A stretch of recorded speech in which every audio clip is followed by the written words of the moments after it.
start off by saying I've met a lot of people in the world, and I keep telling my team and everyone I meet, we have common patients. I know you've sent a lot of patients to us, and a lot of our patients follow your teaching and all your amazing teachers at Art of Living. I feel so happy in your presence, just like that. There's no particular reason. I was 19 years old when I read your first book, Celebrating Silence. I took a lot away from that, especially on relationships and love. And one very important thing where you spoke about intention. And so when I asked myself, why do I want to do a podcast with you or anyone else in the world? What was my intention behind it? And I think the intention was to empower our audience, our listeners with information, knowledge, not tell them what to do, but to listen, empower themselves and say, hey, I want to make this change. Because I think out there in the world today, everyone's just trying to, find information, add it to their life, make sense, it doesn't make sense. So Gurudev, to start off with everything, I want to ask you a very simple question on the ego. Like when I reflect on my life, I've had broken relationships, not just in love, but even work relationships or job relationships. And when I reflect, there was the ego involved. Today, when I look at patients that come to us with deadly diseases like cancer or depression or something as simple as diabetes or hormonal imbalance, I see this trend that exists where our egos are constantly in conflict with one another. So we don't allow space for emotional expression. What's your take on the ego? How do we handle it in the most, I wouldn't say simple way because it's difficult, but through your experience and learning, how do we manage the ego? See, it's better you don't manage the ego at all. If you find you have one, you should just keep it in the pocket. See, if you try to manage your ego, that becomes a bigger ego. I could manage my ego, can become a bigger ego. The antidote for ego is being natural. Simple. See, what is ego actually? We have to understand before you want to manage it. Ego is a boundary that we create between us and others. And it becomes thinner and less when you have more sense of belongingness. For example, you may not have a big ego with your own kith and kin, right, at home. But when someone comes of your stature or whom you consider your equals, then your ego pops up. Could it be insecurity because there's someone who's challenging your space either consciously or unconsciously? No, it is just a sense of separateness from others. Okay. And once you have a sense of belongingness with everybody else, and you don't find that ego is bothering you at all. Again, in ego, there are three types of ego: the Rajasic, Sattvic, and Tamasic ego. Tamasic ego is completely blind. It's destructive in nature. Rajasic ego is want to show off more and show off what one is not. Sattvic ego is that which motivates you to do something. So it's okay to have sattvic ego. Okay, so it can be helpful if we use the right kind of ego. Correct. Gurudev, in our previous conversations, we touched upon these two magic words, acceptance and letting go. Easy to say, difficult to do, because again, the ego comes in. So like when I have, for example, a patient who says that, Luke, yes, my relationship is in turmoil, but why should I accept this? Why should he say this? Why should she say this? Is this the ego again? And how do we create that? It is just lack of broader vision or understanding. You go the reverse way. Someone says, why should I accept? So, okay, don't accept. You are not accepting for others' sake. If we say accept situation, people as they are, it is for your own sake, so that you don't harbor that in your mind and you don't create tension for yourself and spoil your moods. So it's for ourselves. For yourself. Acceptance is basic and forgiveness is only for yourself. See, anger is a punishment that you give to yourself for someone else's mistake. True. And people keep making mistakes, and how many times you keep punishing yourself? See? That's true. Yeah, I like that, because a lot of people say, why should I become a doormat? If I accept, everyone will walk all over me, but you're doing it for yourself. No, acceptance does not mean complacence. Correct. It does not mean inactiveness.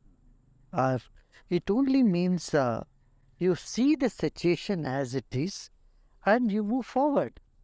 Right. See, your unacceptance is only about the past, or to some extent the current situation. Neither of it you can change. And you carry on this mood of unacceptance for the future and spoil your own time. No, that's true. I think I kind of understand it much better right now. It's for ourselves. So we think the moment we think we're doing it for someone else, then it brings that why me and the victim. No, no, no. It's all only for yourself. Gurudev, a lot of our patients today, cancer, and a lot of them, follow you, follow us. And I've noticed one fundamental, although people say there's pesticides in food, pollution in air, agree. But emotional suppression has become so strong because today I have patients who even say, Luke, I know when I got my cancer. It's when I was going through a divorce or when I was going through, trauma in my life. Gurudev, how do we get people to express themselves? Are there techniques? Do we really need to express, or can we process internally as well? Because some people can't express. They're in the kind of environment. And some people cannot hold back. They keep expressing and all their emotions, and they land up in themselves in more trouble. Yeah. So how do we balance this? What's the Meditation, breathing techniques help you to balance your emotions. And then you become so much more aware, then you know what you need to express, what you should not express, and which is not worth expressing. Because see, your emotions are all the time changing. Your thoughts, your emotions. And you don't feel the same all the time. See, they all change. And suppose you express yourself as being somebody or some particular emotions, that may not be your authentic expression of yourself. Right. So you are much more than that.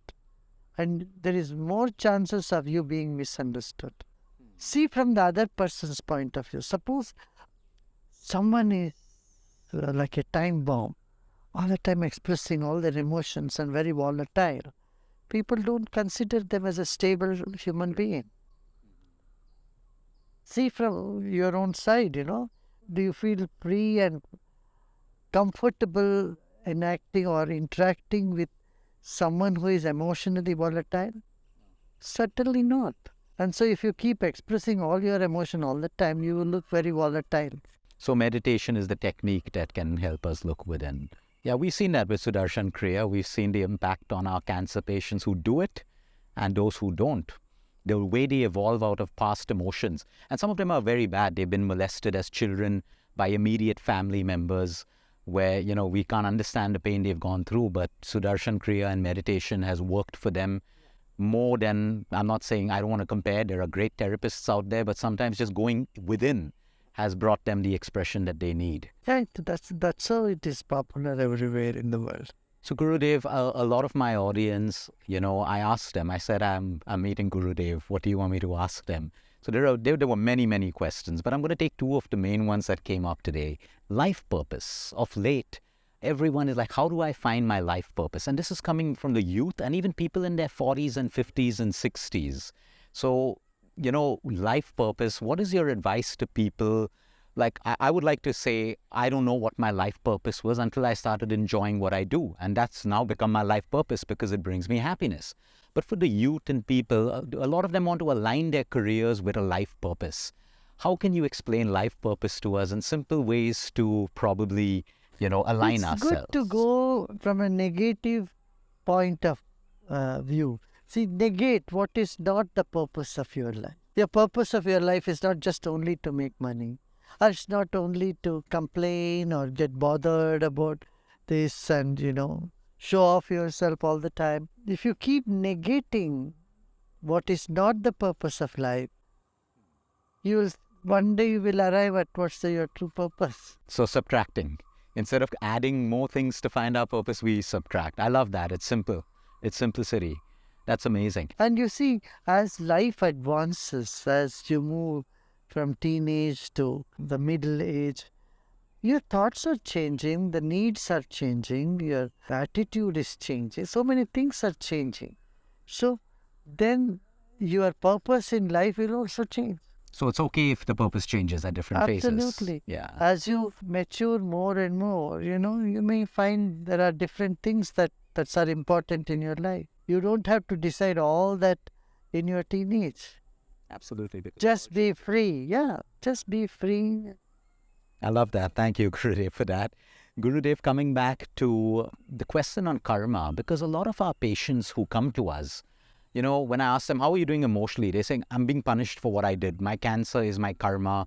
I did this badly. I did this. And I completely believe that the understanding of karma is very wrong for them because they've made themselves a victim now and they've kind of succumbed to the cancer. And they're like, whichever way God wants me to go, if I have to die, I have to die. And that's a very limiting belief.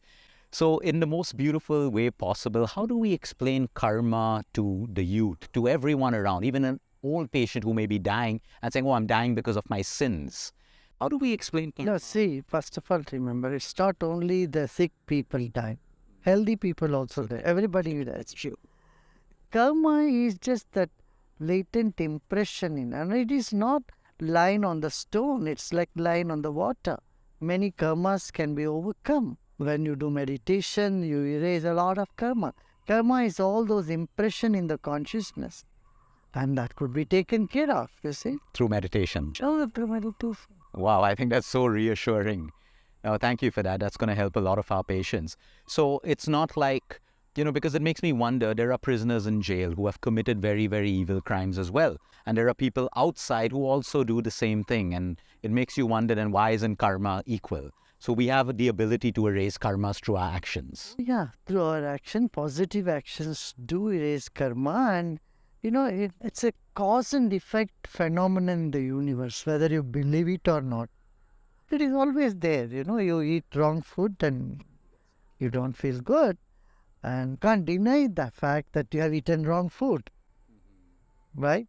But you can't justify every time eating all the junk food and saying, well, this is my karma. Life is a combination of both free will and destiny. See? Like I would always give this example. Yes, your height is your destiny, but your weight is your free will. Absolutely. That's beautiful. So talking about the word free will, because I wanted to tie it in with a question of evil. Today, the same human mind is capable of producing goodness, creativity, world-changing, ideas. And the same mind can also murder, kill, create evil, pain.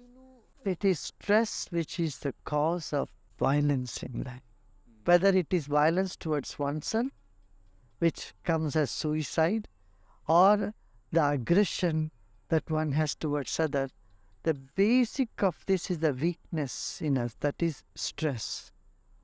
If you don't relieve your stress, if you don't see life from a fresh mind, and if you are overburdened with stress once again, you are bound to be violent. So meditation again becomes a very powerful answer. Breathing. And broader understanding about life. Young people commit suicide just because they didn't get the grade they wanted, or they didn't get a job, or broken relationship, they go and jump off the cliff. That means they don't see life from a bigger angle, bigger, different perspective, right? That's where it is needed for people to have a broader outlook towards life. So again, clarity of mind. Clarity of meditation. mind. So speaking, since we spoke about the youth and what's also happening, Gurudev, you travel the world, you see so many people. We can also see that addiction is becoming a huge problem. Not just vaping and smoking, addiction to entertainment, addiction to mindless sex, addiction to like anything in excess is an addiction. When you look at this at a macro view from, a space of spirituality, number one is always the why. Why are these things happening today? Is it overexposure? Is it because it's easy? Is it because there's stress? What's the why? Why is addiction growing more and more? All these together. Stress. It's because of loneliness, not finding the purpose in their life, not directing their life energy to a greater cause. Then you get wound up in addictions. Addictions are those habits which promise you happiness but doesn't really deliver. You see? And when you see people addicted or suffering, that itself is a bigger warning for you to not enter into it. But unfortunately, we don't even look at it, but people do get swept away through their company or just an idea to, okay, let me try it out. This trying out things are very dangerous many a time. And that's how many young people get trapped into the addictions. They're unable to come out of it.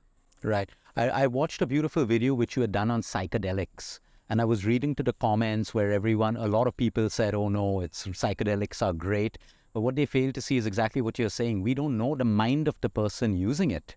While some people probably can go to a particular level, other people can become victims of it and it can actually flip them out completely. Yes, you see, look at the people who are using psychedelics. They don't exuberate joy or bliss. They're not very aware or are able to use their intelligence enough. Their creativity gets suppressed. There's a lot of disadvantages in it. Basically, they don't look very vibrant and happy. They may deny the fact that they're unhappy, but they don't look happy. This is what our experience is. So Gurudev, if we had the whole attention of the world for the next 3 to 5 minutes, okay, what would you tell the world when it comes to their lifestyle, which is health, mental, emotional, spiritual? What would you tell them? Stress-free life is what you should aim at, and see life from a bigger context, not the immediate trouble and problems you have. Look back and see you have overcome many problems. That's why you are here today, right? Your own study of your own life is a big lesson for you to move forward. That's great, Gurudev. And again, meditation would be the answer for that, the starting step. So anyone who wants to start their journey today, it would be to ease into Correct. meditation. Absolutely. Always a pleasure, Gurudev. Lovely. Thank you so Lovely. much. Thank you. Lovely. Keep doing the good work you're doing. Thank you so much, Gurudev. Stay tuned for more. We're going to continue our journey, learning, sharing, and evolving.